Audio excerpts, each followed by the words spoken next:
Ever since our early ancestors had the need for protection from the elements, weaving in one form or another has been prevalent in all parts of the world.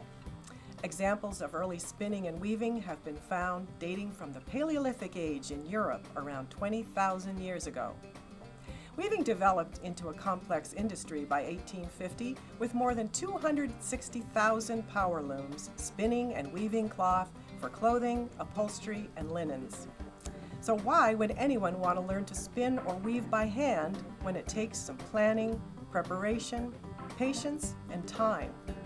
Today we'll visit with some members of the San Diego Creative Weavers Guild to find out and learn a bit about the Guild and its members. My guests are Rebecca Smith, President of the Weavers Guild and tapestry weaver, and Margaret Tyler, a teacher of spinning and a voracious knitter. Welcome to PACE. Today on our show, we are going to find out all about the Weavers Guild and also about your particular craft, spinning, Rebecca, weaving. And I want you to tell us first about the Guild. Why the San Diego Weavers Guild is not a club or an association? What's the difference, and what is the Creative Weavers Guild? Well, I think it has similarities to clubs or associations, but the idea of a guild, a craft guild, goes way back to the Middle Ages, and it was a way of bringing people together who had a common interest and providing education and training, and also in those days setting some standards for how people performed the craft. And when the guilds became popular in the United States, and it's not just weaving guilds, there's guilds for all sorts of craft forms. That's right, blacksmiths and all kinds of different crafts, yeah. That's right. And they just liked, I'm not a historian, but I suppose they liked the idea of the guild form rather than calling it a club, so we have Weavers Guilds. And all over America we have Weavers Guilds. All over America, there's I don't know how many, but hundreds of guilds, Weavers Guilds, in the United States. And is it just weavers? Not anymore. It may have been to begin with, but now we have a lot of members who are spinners, like Margaret, and some of them don't even weave. They have other things that they do with their hand spun yarn. But we also, now that the fiber arts are very popular and have kind of spread out into other areas of interest, we welcome people who work with fiber in any form. We have felters, knitters, of course, crocheters. Some of our weavers also do quilting. So within our guild, we just encompass pretty much all the fiber arts. And even fashion design, I think. Fashion design, definitely, because, of course, a lot of people are interested in designing and creating their own clothing. Right. So how often do you meet, and where do you meet? We meet the second Saturday of each month, except for July and August. We do take the summer off. And we meet at a location just off Miramar Road. It's called the San Diego Rug Cleaning Company, and they have graciously given us space in the room where they have hung beautiful Persian rugs and all sorts of hand-dyed yarns.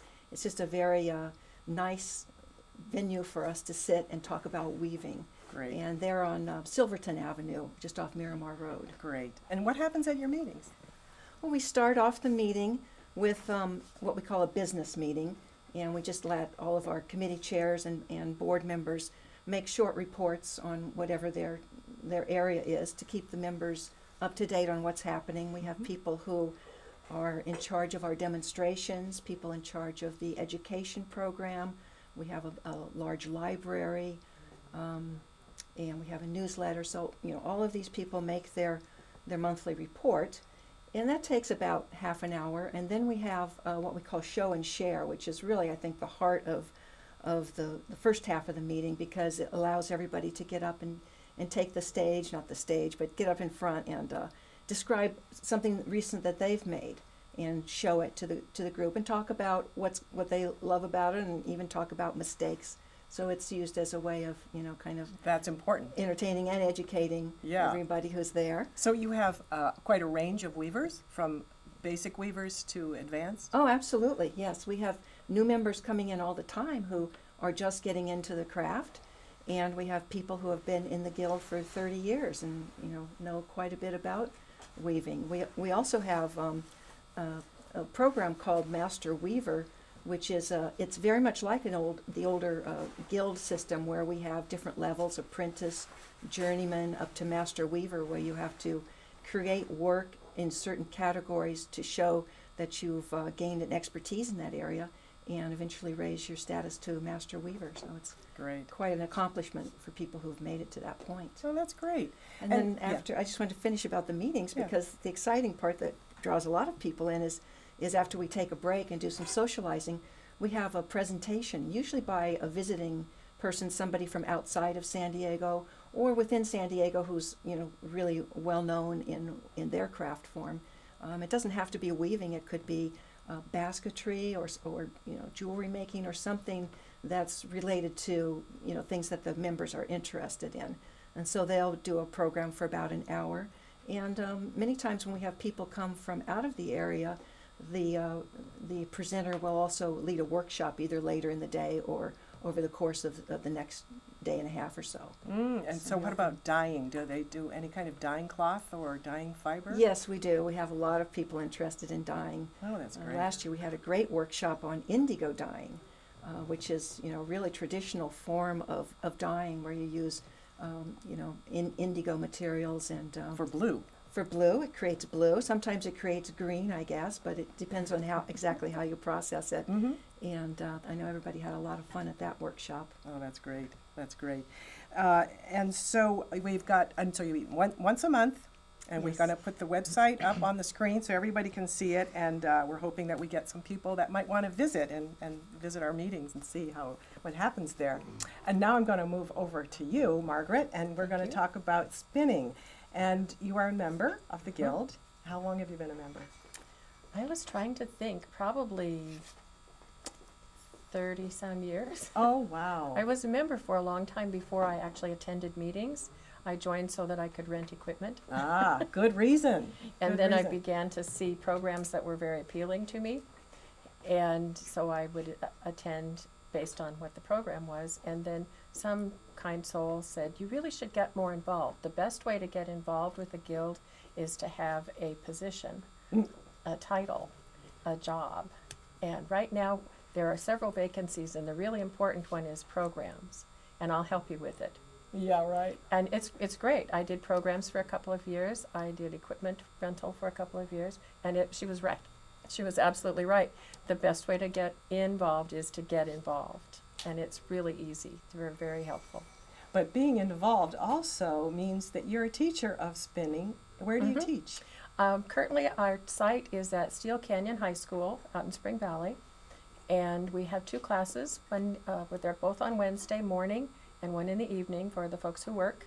And there are 25 people in each class. And we- 25 spinners. Oh my In each goodness. class. Brand new spinners? No, thank goodness. My ideal class size is about 6. Yeah. So I'm really blessed. Generally, I have about 6 new people, and then I have this wonderful core group of mentors. Oh my gosh. And they they're are just so all good. students you used to have, and now they're They come back continue. to help. Yes, there is no graduation in our class. We did have one lady graduate. She was in class for perhaps a year and a half, several semesters, and she decided when she was 85 that she had learned what she needed to do, and so she would graduate. And we had a big graduation party for her. great. We gave her presents, we gave her wool and dyes, and we sent her off. And she came back the next semester, and I said, "What are you doing?" And she said, "Postgraduate studies." That's great. So there's no That's great. graduation. You can stay in my class as long as you want. Oh my gosh. And so you teach them with wool? I start with wool because I like wool. I like wool and wool blends. Like this is a wool and silk blend. Currently it is a shawl. It's beautiful. And very soft. so this is why I like to have cool weather, because I like woolly stuff. We do start with wool, and then the students, I try to make sure that the class is very student driven. So when I see where their interests lie, we go in that direction. And it's not usually the same direction that I go in as a spinner. And that's part of my goal for them, is that I teach them skills which they turn into what they want. And they learn to do them the way they want to do them. So it becomes theirs, not mine. And I think that's why they stay, to see what I'm going to come up with next. Yeah. So how long does it take them to learn? It takes about 20 minutes to learn to spin. It takes a lot longer to learn to make yarn, and it takes longer than that to make the yarn you want for the project you want to do. Ah, So sometimes you end up with things like this. This this is a fine. is a rather fairly fine, but it's lofty. It's Yeah. got some squish to it. Yeah. So it's not traditional for lace. And it didn't get a ribbon as a made object. It got a first place ribbon at the fair as yarn. So choosing the appropriate fibers and the appropriate techniques is part of the class. Wait a minute. Can you talk about that? The fair allows San you to Diego just County put a Fair. ball of yarn in, A skein of yarn, skein of yarn. not a ball, because they have to be able to see it, to open it out and to look at it, because the thing that they're looking for is the dreaded word consistency. Mhm. So they want it to be a consistent size, a consistent amount of twist, and then appropriate for the fiber and the project that you say you're going to make. Oh. And that's all on the labels. It's Very in the good. book. This is what you need to put on the label. It's fabulous. And you get money prizes too. Very good. And so you've entered. I've entered for a long time. I did take 1 year off because the previous year my students did way better than I did. So I got a little snip going, I guess. Whatever.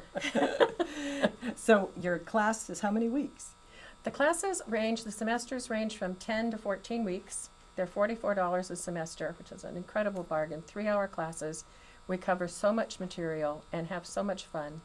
And it's wonderful. And I they're at love night. it, and I get paid. Are they One at is in the morning, 9 to noon, and the other one is 6 to 9. I see. Okay, so in the guild, how many spinners do we have? Do we have a lot?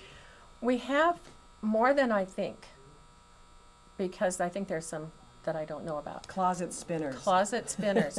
People who aren't spinning what they want to spin sometimes don't admit that they spin because they're not good enough yet. Like me.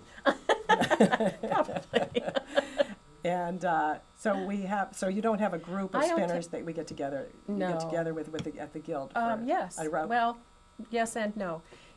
Probably about the same time that the guild was formed, there were 2 or 3 spinning groups formed that were regional.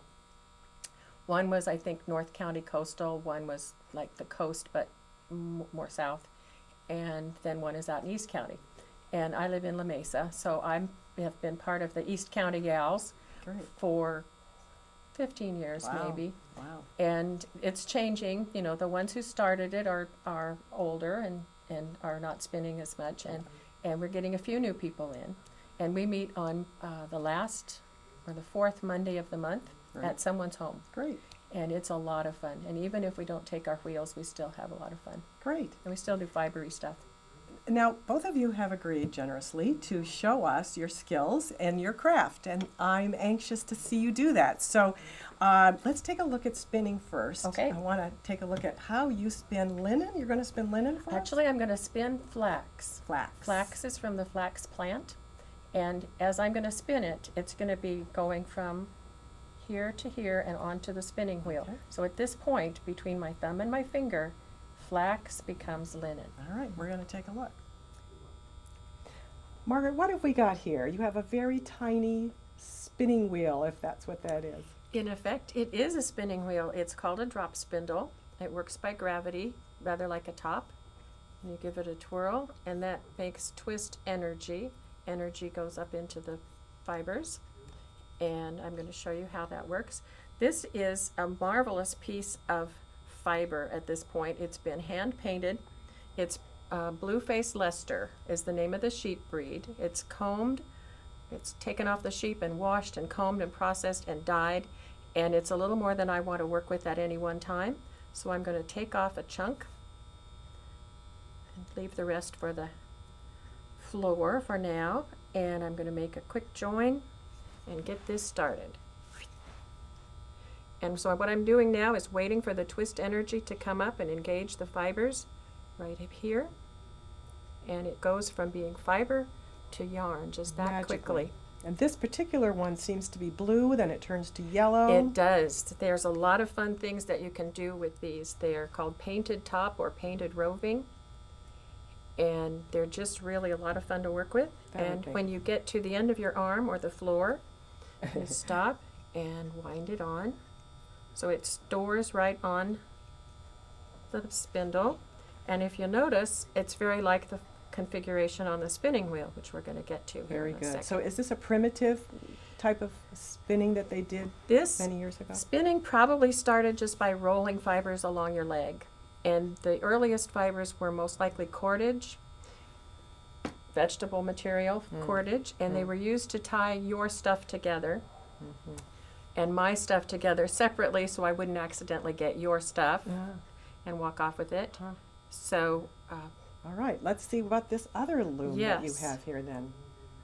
Now there are different types of spinning wheels. I'm sorry, I said loom, I meant spinning wheel. There are different types. there right? are lots of different types, and a lot of them, a lot of new ones on the market right now.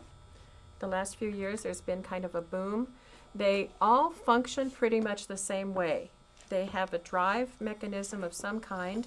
We have our drive wheel and our drive band and our pulley, and we're going a little too fast for my taste. And you can change And I have that. this is a 1, 2, 3, 4, 5 speed wheel, Wow. so you can change the speed.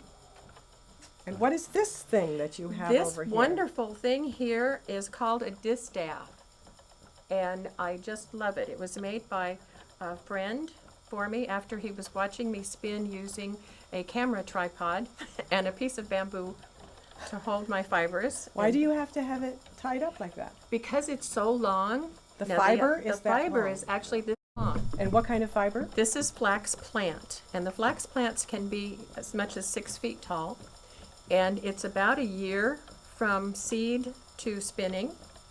It's an incredibly long process. It usually takes place in places like Denmark and or parts of the world, parts of the United States where there's a good deal of moisture, because there's a lot of rotting that has to happen before these fibers are exposed. And so you're pulling it just as you did the wool, Mm-hmm. and it's coming out in much longer pieces, Yes. and it's looks a little coarse. It is. It's not as fine and soft as the wool, although it gets softer as it's used. Like heirloom linens, your Are all table very linens, soft. literally linens, are all very soft, and it's from use and good care. And the other half of that story of good care is that you're actually breaking down the cell walls of the fibers, and that's what causes them to soften. So that's why they eventually wear out. They do, but sometimes it's very eventually. Linen lasts a lot longer than anything else. And so most of the really good rugs, many of the really good rugs are either linen warps or wool warp. And the advantage is that the linen lasts a long time. And if you've put this much work into making a rug, a knotted pile rug, you want it to last a long time. The other advantage to the wool is that it actually felts into the fabric of the rug, so Right. it doesn't shift around. And so I would just be working my way up this ponytail. It's what it looks like, as a ponytail. It does look like a ponytail. So how many spinning wheels do you own? Well, at last count, I think 8. And you use them all? I do. I have 2 that are approaching 300 years old each, and so I don't ask them to work very much. They get to work maybe once a year, just to remind them of the old days, Yes. and to make sure that they're still happy. And this one is a Modicraft. That's the company name, and this particular model is a little gem. So it comes apart in half. It folds up, goes into very a good. suitcase, very nice and portable, and it's from New Zealand. Wow. Now, we don't have a lot of time here, Margaret, but I want you to talk about some of the activities that you do. You do so much outreach with your groups. My students are champion outreach people, and so I'm going to reach around here behind me and show you a couple of things. We're going to be doing a back-to-back wool challenge. It's the 18th annual International Back-to-Back Wool Challenge.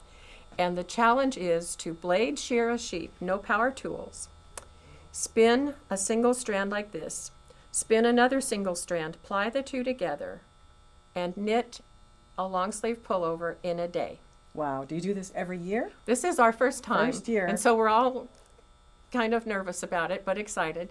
And the record is 4 hours. Amazing. 4 hours, 51 minutes, and 14 From seconds. shearing to a complete Yes, leaf from the fill. sheep's back to the spinner's back, Wow, basically, or wow. the knitter's back. That's So we're going to do it at this event. We're going to be raising money for cancer research. Wow, So this that is fantastic. hand spun, hand dyed, hand knitted, hand decorated, hand lined, everything. This is going to be on our sale table. Oh, great, Yes, great. along with a lot of other things. All right, I wish we had time to show everything that you brought because you have One all more these thing? wonderful things. Quick. Very quick.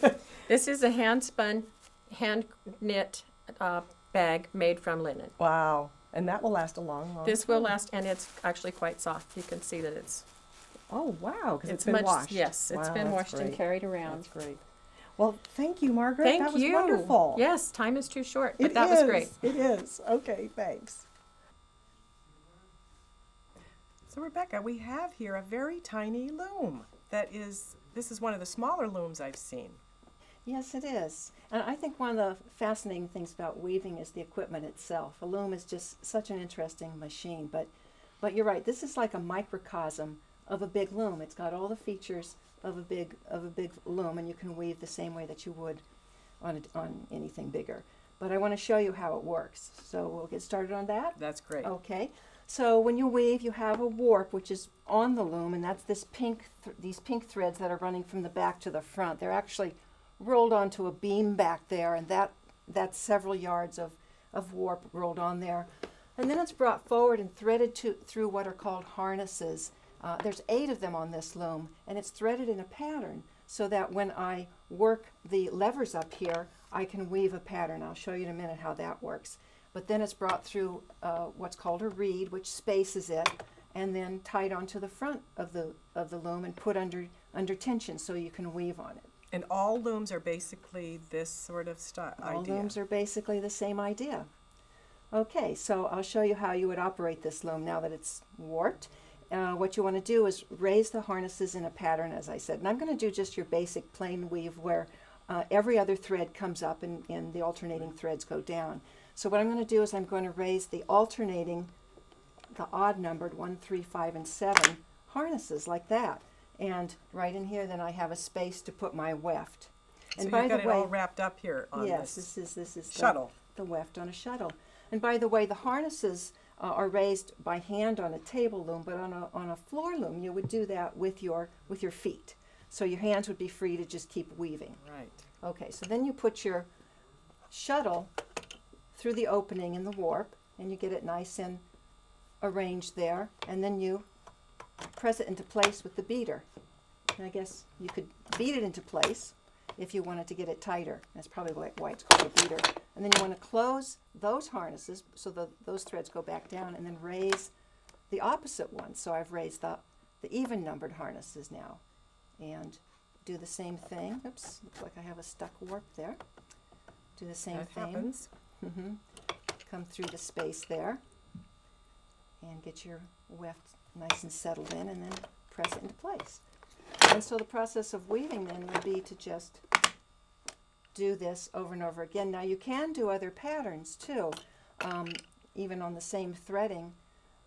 Instead of doing this plain weave pattern, I could do a twill, which would raise 2 harnesses side by side and then move through a sequence of those as you wove. So you can do all kinds of different designs, from lace work to plaids with different colors, and You can change colors, you can do stripes, you can do all sorts of interesting patterns, and a lot of that is determined by how you've threaded the warp through your harnesses. right. And the more harnesses you have, the more complicated your weaving pattern can be.